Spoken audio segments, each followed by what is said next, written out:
How the fellow Hot Wheels collectors? Well, once again I have found a small amount of toy cars. Let's get started. First of all, we have the Matchbox Volvo C30 from 2007. Not when it was released, this is a later one. But there we have the nice Matchbox one. That'll certainly keep Sheridan happy. A friend of mine. This is the one that has like the smiley or QI Japanese sort of face on the rear. Don't know if that was intentional or not. Next we have the Diora 2. Unfortunately missing the surfboard, but it did have them at one stage, mostly because it still has the original rubber band, which was actually wrapped around the wheels at the back here. I managed to rescue without snapping it. So this is the rubber band they would use to keep the surfboards in place, so that when people rattled the packaging, they wouldn't fall out and everybody would say, "Oh, it's an error, it's an error." But it is missing the surfboards. Nice Tampo design on the side though. A very nice model indeed. I do like that one. Next we have a Corgi Juniors 3303 tractor. Unfortunately, this would have had something on the front of it because there is little holes just by the side here that look like it had some kind of tractor lift thing. Still, it's a pretty thing. It's a pretty little thing, and it's so small as well. I mean, look at the size of it. I can fit it onto my thumb. It's a Corgi Juniors. They really were small back in the day. Next we have a Corgi Juniors Whiz Wheels. This is the VW Hot Rod. This is a really nice machine. Sadly all beaten up and broken, but oh well. There was another one of these. It was a Citroen DS Safari, but it was painted blue. Original colour yellow. I think the only thing missing is something from the back end there, probably like tailpipes, but either way, when are you going to find one that's sort of like in this good a condition? Because most of the time it'd be missing all the chrome or everything else. Still nice though. Next we have a 40s Ford. This is a nice purple one. One that I definitely didn't have, and in minty condition as well. Again, the cars seem to vary. It was either minty or very well played with. But again, as long as I haven't got them, I'll take them if they're cheap, and they were cheap. Now this is actually a Suzuku, S-U-K-U, or something like that, but it's actually called a Guri, G-U-R-I, that's what it says on the wheels. So is this like before Suzuki took over this company, or is this like a brother or sister of the company? Cool thing about this is the fact that it has rear opening doors. This is a Mercedes minibus. Unfortunately, I don't actually have the name of this. It just says Mercedes 207. It's got a cool little code underneath there, a little cool logo of some kind. Don't know what that is, but again, it's not Suzuki. It's Guri, G-U-R-I. So, any information, comments down below. Next we have a breakdown van. Now, I can remember back in the day, I had the exact same toys. I think somewhere around about the late 80s or 90s, Matchbox produced colour your own toy cars. Because I had some of these when I was younger. It's literally basically a blank canvas, white coloured, and you got these pens which you could basically colour in and make your own vehicle colours. I have no idea if this is true information or not. I couldn't resist this one, even though it has been painted, because it still has the original tow hitch and the working bit on the back. Again, I remember having these as a kid when I was like 2 or 3 years old. So, was there a lineup called Colour in Matchbox, or Matchbox does colours, or make your own colourful Matchbox? Again, might have been like a 1 year only like the laser wheels were. Either way, great if I could have some info, even a link to see them. Because I have not seen any carded, or I haven't seen any sort of like advertised. I bet even Race Screws doesn't have any carded or boxed or anything like that. I reckon that was a very limited thing, or possibly even might have been a UK or European thing only. But again, like I say, still a nice thing to have. Next we have a super fast tractor from Matchbox. This is the second one of these I have. This is the green with orange wheels. Someone had this at Haddenham Steam Rally ages ago. They wanted like about £5-6 quid for it. I thought, what? No way.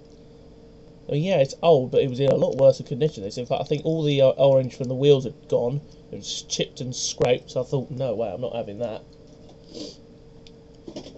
Next we have the command vehicle. This is the fire one from the airport rescue, which is a pretty cool model indeed. This one, of course, has the normal moving features on the top here. This bit moves around. It is basically just the old camper van or traveller, because there's the hole for the door opener. I love the fact that they never got rid of that. They just basically used it. Next up is a hot rod. This is from the McDonald's line.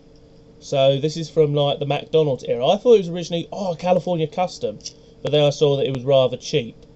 So this is basically a McDonald's one. I have no idea what year, what the name is. It's very basic. I don't know if it had stickers or tampos or anything to stick on, but either way, it's still really cool.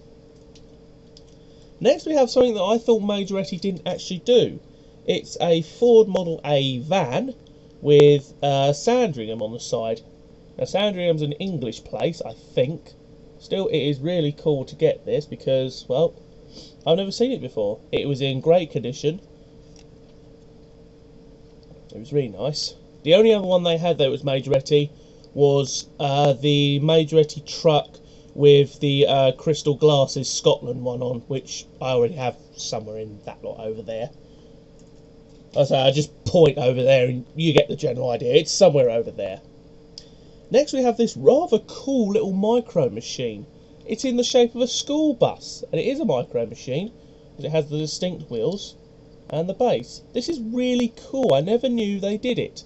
It's got Pickett School District on the side, which is really cool indeed. Quite a nice little model. Next we have a FX4 taxi from Matchbox, London Taxi. This is obviously when they were getting a bit cheap, because you'd see it in the packaging like that, so they obviously didn't need to do the other side. And it hasn't rubbed off, because I've tried rubbing this off and it's very hard to do. So I obviously only printed one side, the side that was going to be in the packaging. That is very cheap, and only Hot Wheels did that once with the first edition of XS-IVE. That strange vehicle that could rotate like that. Very cool. Next we have the 2000 Chevrolet Suburban. Not quite an Avalanche, but this would be, I think, the next Model 2, the Avalanche. It is pretty cool. Very nice to see. Next we have another, I think this is Radar Truck. This one I wasn't expecting to see another model of, but nope, I found one. Complete with this bit as well. I was expecting this bit to be broken or chewed off. There we see. It's got mission radar on the side. And of course this goes up and rotates as well. So you can basically search for your planes and stuff. Really cool fantasy model. Unless it's a real model, it might be a real one. Next we have the 64 Continental. Now, they got rid of the Lincoln part, because in actual fact, where Lincoln should be, they've actually got the code for this, which is G03. So this is the 64 Lincoln Continental. I don't care what anybody says, it's a 64 Lincoln Continental. One of the most beautiful and luxurious cars you could buy back in the day. Lincoln, very popular. Unfortunately, they were popular until the JFK assassination. That's when things started to go a little bit downhill, because then everybody wanted a hardtop version and the soft top versions were much better. Also as well, I think the last car to have suicide doors. It was really cool to have suicide doors. Now then, recently I went to Haverhill and there is a shop in there called the YMCA. Not the song, there's a shop. It's a charity shop, and oh, why did I leave 2 cars behind? They were 99p each, but I wish I had grabbed them. They were 2 Hot Wheels. There was a couple of others in there, but they were a bit too far gone. But 2 Hot Wheels. One of which I am really kicking myself over, and I really want to go back and get. Just purely because of how rare it is. Anyway, I found 2 others. I don't know how much the guy charged me for these, but here we have the Custom Corvette. Very nice model. It's an old one as well, because it's got ultra hots. Also as well, can anybody explain why it has 2 holes in the bottom of it? I know, like, Hot Wheels have tried to reduce the weight of these things, but this, if it has a plastic base, you don't need to reduce the weight even more. Very cool model. Very nice indeed. The other one that I got as well is a Ferrari. I don't know the name, but either way, it's a Ferrari. I think it's an anniversary edition, 75 years of Ferrari being with Marganeri, which is the company that they were with down the bottom there. That company just there. This is a beautiful heavy casting. Now, the two models I left behind, I'm really sad I did not get. That's all the Lucy's, by the way. It was a Pontiac Fiero in black with the USA logo on the bonnet. It had a broken back axle, which I could have easily fixed, and it had Ultra Hots. However, the one that I left behind, and I am seriously kicking myself over this, I wanted to grab it, but only when I was on the bus I suddenly realised, oh no, I went to, oh, too late. It was a, I can't remember the name, but Watford will confirm this with me. It's the model that has a sunroof on the top, early 80s, and he says there's a rare variation of it. One can have a full sunroof, the other one can have a short sunroof, and it's the shorter sunroof that's rarer. And I missed it. It was in horrid condition. It was still seeable as a sort of like display model if you were like first collecting, but I left it behind. It's probably long since gone now, so if it's there next time, that's going to be mine quicker than quick. Like I say, I'm really kicking myself that I left it behind, but again, this thing happens. But anyway, thanks for watching, and I will see you next time.